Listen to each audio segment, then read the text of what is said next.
Hello, good morning. कैसे हैं आप लोग सभी लोग? क्या एकदम ठीक हैं, एकदम बढ़िया हैं? सबसे पहले मुझे बताइए क्या ऑडियो और वीडियो एकदम ठीक है क्या?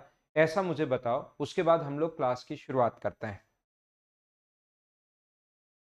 Good morning, good morning, good morning.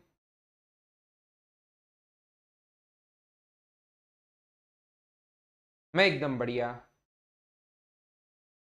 Proper है, परफेक्ट है। तो आइए फिर हम लोग शुरुआत करते हैं आज की क्लास।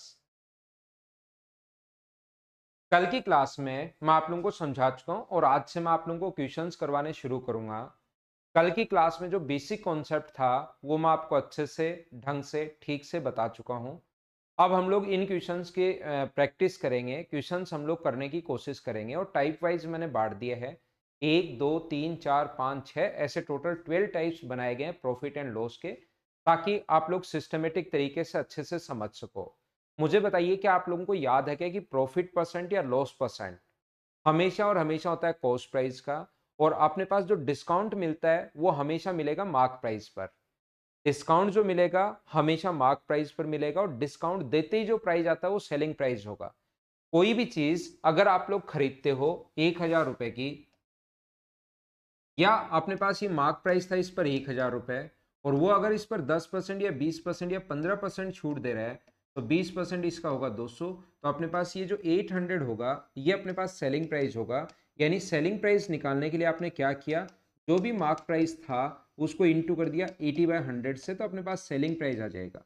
यानी कि सेलिंग प्राइस निकालने के लिए हम लोग क्या करते हैं, जो भी अपने पास मार्क प्राइस है इसको इंटू करते हैं हम लोग 100 माइनस डिस्काउंट अपॉन 100 से, तो ये अपने पास आंसर आ जाएगा। बोलिए एकदम ठीक है क्या? डिस्काउंट परसेंट जो भी गिवन है तो अपने पास सेलिंग प्राइस आ जाएगा। बताइए ठीक है क्या? ये छोटी छोटी चीजें हैं लेकिन ये आप लोगों को पता होनी चाहिए। मैं आपको समझाना क्या चाह रहा हूं, ध्यान से सुनना और समझने की कोशिश करना। यहां पर मैं आप लोगों को ये बताना चाह रहा हूं कि कभी भी अगर कॉस्ट प्राइस आपको गिवन है, यदि कॉस्ट प्राइस गिवन है और प्रॉफिट परसेंट या लॉस परसेंट दिया हुआ है, कॉस्ट प्राइस अगर आपको गिवन है और अपने पास या तो दिया हुआ प्रॉफिट परसेंट या दिया हुआ लॉस परसेंट, ये भी गिवन है, और हम लोगों से पूछ ले कि बताओ सेलिंग प्राइस क्या होगा, तो कॉस्ट प्राइस आपको दिया हुआ है, प्रॉफिट परसेंट या लॉस परसेंट आपको दिया हुआ है और सेलिंग प्राइस पूछ ले, तो कल की क्लास में अगर आप लोगों को याद हो तो एक फॉर्मूला मैं आप लोगों को लिखवा के आया हूं कि सर सेलिंग प्राइस का जो फॉर्मूला होगा, आप लोग बोलोगे सेलिंग प्राइस बराबर जो भी कॉस्ट प्राइस दिया हुआ है उसको इंटू करेंगे 100, प्रॉफिट है तो प्लस का साइन और लॉस है तो माइनस का साइन, अपॉन 100 से। बोलिए एकदम ठीक है क्या? आप कहोगे बिल्कुल सही है, ये कल की क्लास में मैं आप लोगों को बता चुका था। सबसे पहले शुरुआत ही यहां से की थी, पहला फॉर्मूला यही बताया था, एक क्वेश्चन का एग्जांपल दिया था और शुरुआत जो की थी हम लोगों ने वो की थी यहीं से। बोलिए एकदम ठीक है क्या? धीरे धीरे मैं आगे बढ़ता हूं, चीजें आप लोगों को समझाने की कोशिश करूंगा। यहां पर मैं क्या कह रहा हूं, यहां पर मैं ये कह रहा हूं मान लो मार्क प्राइस दिया हुआ है और अपने पास डिस्काउंट, ये गिवन है, दोनों डिस्काउंट परसेंट हम लोगों को दिया हुआ है, और हम लोगों से पूछे कि बताओ सेलिंग प्राइस क्या होगा, तो क्या आप लोग सेलिंग प्राइस फाइंड आउट कर पाओगे क्या? ये कल की क्लास में लास्ट में मैंने बताया था। ये जो अपने पास होता है ये कल की क्लास में मैं आप लोगों को बता चुका हूं।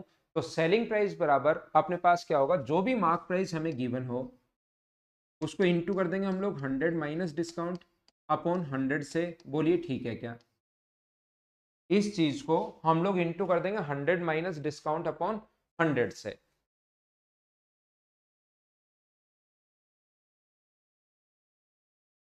तो यहां पर अपने पास ये भी देखिए अपने पास सेलिंग प्राइस है, पहले वाला भी अपने पास सेलिंग प्राइस हम लोगों ने फाइंड आउट कर लिया किससे, कॉस्ट प्राइस से।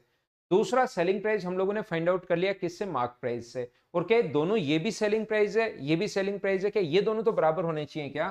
तो हम लोग क्या करेंगे, from equation first and second, equation पहली और दूसरी से हम लोग क्या करेंगे, यहां पर दोनों को बराबर रख देंगे। Cost price into 100 plus profit upon 100, और यहां पर अपने पास बराबर में कितना हो गया, mark price into 100 minus discount upon 100 से। 100 से 100 कट जाएगा यहां से, और या तो cost price upon mark price लिख लो, कोई भी रेशियो अगर अपने पास ऐसे है अक्स अपॉन वाई, तो ये अपने पास 2:3 है, तो रेशियो होगा अक्स और वाई का रेशियो कितना होगा, 2:3। या आप लोग ऐसे भी कर सकते हो, अक्स के नीचे 2 ले आओ और वाई के नीचे कितना पहुंचा दो, 3, तो भी मुझे बताओ रेशियो कितना होगा, एक्स और वाई का जो रेशियो होगा वो क्या 2:3 होगा क्या? आप बोलोगे सर बिल्कुल होगा।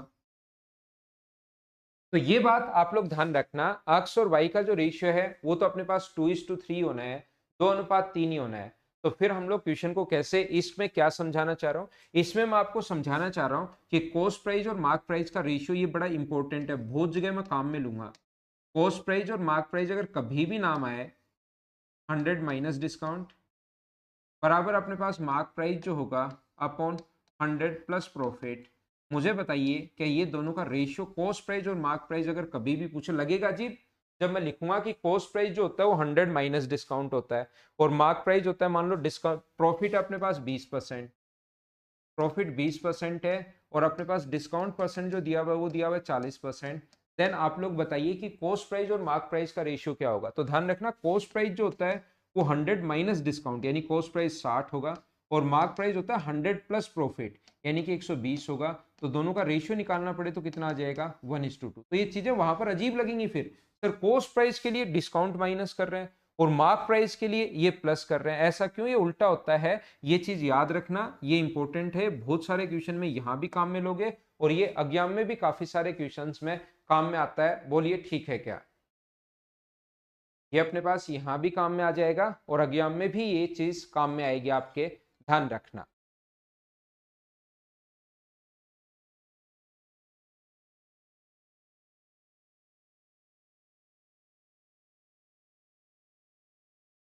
आइए अब मैं आपको क्वेश्चंस करवाता हूं। क्वेश्चन करने की शुरुआत हम लोग करते हैं। ए ने कोई सामान बी को बेच दिया, बी ने कोई सामान सी को बेच दिया, सी ने कोई सामान डी को बेच दिया। मान लो ऐसा जो क्वेश्चन हो, ए ने कोई वस्तु 5,000 रुपए की खरीदी, ए परचेज एन आर्टिकल ऑफ 5,000। ए ने किसी वस्तु को 5,000 रुपए की खरीदी है और ए ने बी को बेच दिया। ए ने बी को बेचा है कितने पर? 20% प्रॉफिट पर, 20% प्रॉफिट पर बेच दिया। बी ने सी को बेच दिया कितने परसेंट लॉस पर? 10% लॉस पर। लॉस है तो माइनस का साइन और प्रॉफिट होता तो ऊपर की तरफ प्लस का साइन। ये पॉजिटिव है, ये नेगेटिव है। तो बताइए सी ने इसके लिए कितने रुपए चुकाए, सी ने इस वस्तु के लिए कितने रुपए चुकाए। तो पहला तरीका तो सीधा सीधा आपके पास है, ए का कॉस्ट प्राइस। पहला मेथड ऐसे क्वेश्चन के लिए क्या हो सकता है, यहां पर ध्यान से सुनने की कोशिश करना। ए ने किसी वस्तु को 5,000 रुपए का खरीदा और 20% प्रॉफिट पर बी को बेच दिया। तो मुझे बताओ बी को जब बेचेगा तो इसका 20% निकाल लो, क्या 20% 1,000 ही होगा क्या? तो कितने का बेच दिया? 6,000 का। 6,000 में से बी ने सी को 10% लॉस पर, तो इसका लॉस 10% का 600 होगा क्या? तो सी कितने का खरीदेगा? 5,400 का। ये बिल्कुल आसान छोटा सा क्वेश्चन है, सीधा सीधा हम लोग ऐसे कर पाएंगे। लेकिन मेरा काम ये क्वेश्चन समझाना नहीं है, मेरा काम है कि मैं आपके कॉन्सेप्ट क्लियर करूं कि इन क्वेश्चंस को हम लोग कैसे सोचते हैं। क्या कोई दूसरा तरीका? दूसरा तरीका आप लोग देख लो। सेकंड मेथड पर अगर हम लोग काम करें तो दूसरा तरीका क्या होता है कि अगर ये 20% लाभ पर बेचता है 5,000 को, 20% प्रॉफिट पर बेचे तो गुना कर देंगे 120/100 से, 10% लॉस पर बेचे तो गुना कर देंगे 90/100 से, और इसको सोल्व करोगे तो अपने पास 5,400 ये अपने पास आ जाएगा। इस मेथड का फायदा क्या है सर दूसरे का? इसका फायदा ये है कि ए का देकर कभी भी सी का पूछ सकता है या सी का देकर कभी भी ए का पूछ सकता है। ये बात आप लोग ध्यान रखना। ए की वैल्यू देकर हमें सी की वैल्यू पूछ सकता है या सी का देकर ए का पूछ सकता है। तो ए की वैल्यू सी का भी यहां पर दे सकता है। जैसे यहां पर ए ने कितने रुपए का खरीदा, यदि सी ने 5,400 का खरीदा है, ए का नहीं देकर वो सी का बोल देगा कि 5,400 का खरीदा है, तो ए का एक्स मान लो, इंटू करोगे 120/100 से, इंटू करोगे 90/100 से, तो बराबर में सी का देकर ए का पूछ सकता है और ए का देकर सी का पूछ सकता है। तो दूसरा तरीका अपने पास ये है। तीसरा तरीका आप लोग 100 मान के भी कर सकते हो, बात एक ही है कि आप लोग 100 मान लो और उसके बाद आप लोग रेशियो बना लो, या हम लोग ऐसे क्वेश्चन को फ्रैक्शन में भी सोचते हैं। ध्यान रखना, थर्ड मेथड अपने पास क्या हो सकता है इस टाइप के क्वेश्चन को, और बड़े क्वेश्चन का सबसे सही तरीका तो यही है कि हम लोग 100 मान लेते हैं। जब लेंदी क्वेश्चन आएंगे, बड़े क्वेश्चन आएंगे, फ्रैक्शन समझ में आएगा ही नहीं, तो हम लोग कितना मानेंगे? 100 मान लेंगे। और 20% लाभ पर बी को बेच दिया, तो बी को मुझे बताइए कितने का बेच दिया? 120 का। इसने 10% हानि पर, तो 120 का 10% 12 होगा, तो कितने का बेचेगा? 108 का। ए का देकर हमें सी का पूछ सकता है या सी का देकर हमें ए का पूछ सकता है, याद रखना। ए का देकर सी का पूछ सकता है या सी का देकर ए का पूछ सकता है। तो मुझे ये बताइए, ए का यहाँ पर 5000 दिया हुआ है, तो ए के नीचे ए का और इंटू कर देंगे हम लोग 108 से। उल्टा भी सी का दे तो नीचे 108 गुना कर देंगे। तो तरीके बदलने से आंसर नहीं बदलते, 100 मान लोगे तो भी आंसर वही आएगा।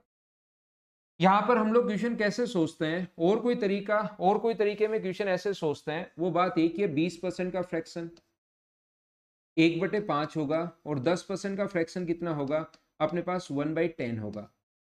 तो ये तो है प्रॉफिट और ये है लॉस। नीचे वाले को मानता है कॉस्ट प्राइस, और प्रॉफिट है तो ऊपर वाला प्रॉफिट है, लॉस है तो ऊपर वाला लॉस है। 5 का खरीद के कितने का बेचोगे, तो आप कहोगे सर 5 का खरीद के हम लोग 6 का बेचेंगे, प्रॉफिट पर बेच रहे हैं। और यहाँ 10 का खरीद के कितने का बेचोगे, 9 का।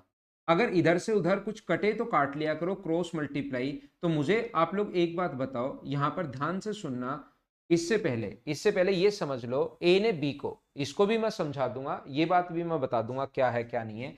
उससे पहले मैं ये बता रहा हूं कि यहां से ए और बी का अगर रेशियो निकालूं, तो मुझे बताइए, ए ने 5 का खरीदा और 1 लाभ पर बेच दिया, बी को कितने का बेच दिया, 6 का।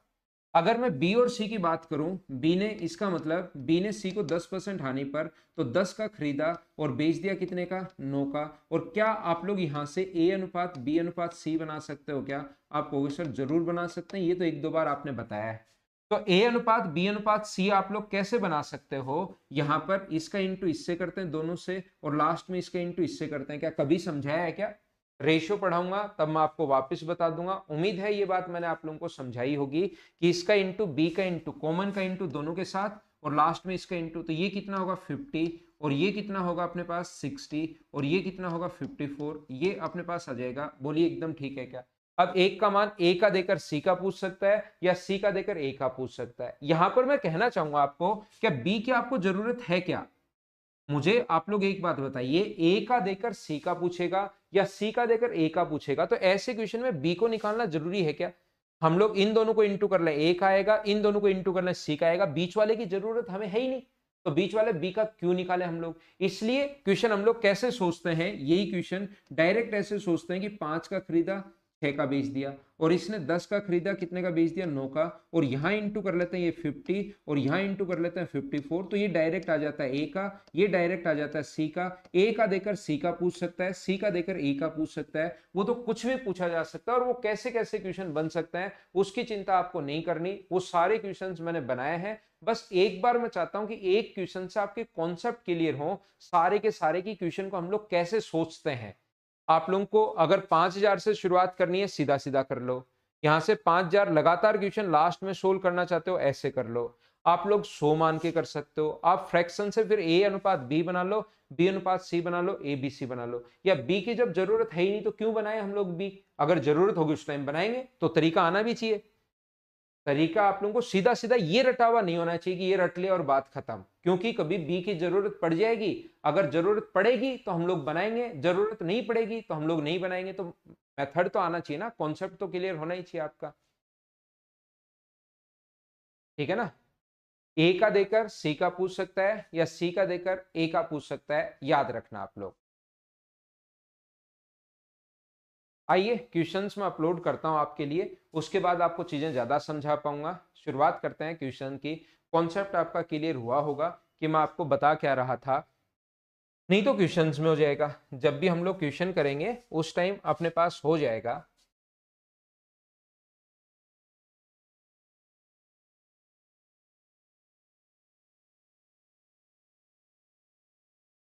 चलो करने की कोशिश करो, सोल्व कीजिए सभी लोग।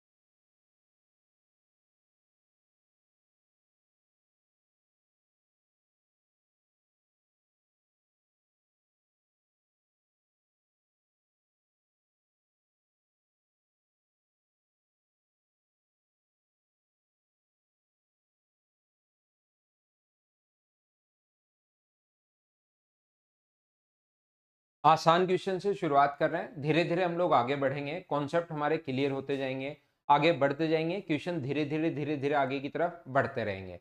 ध्यान से सुनने की कोशिश करना।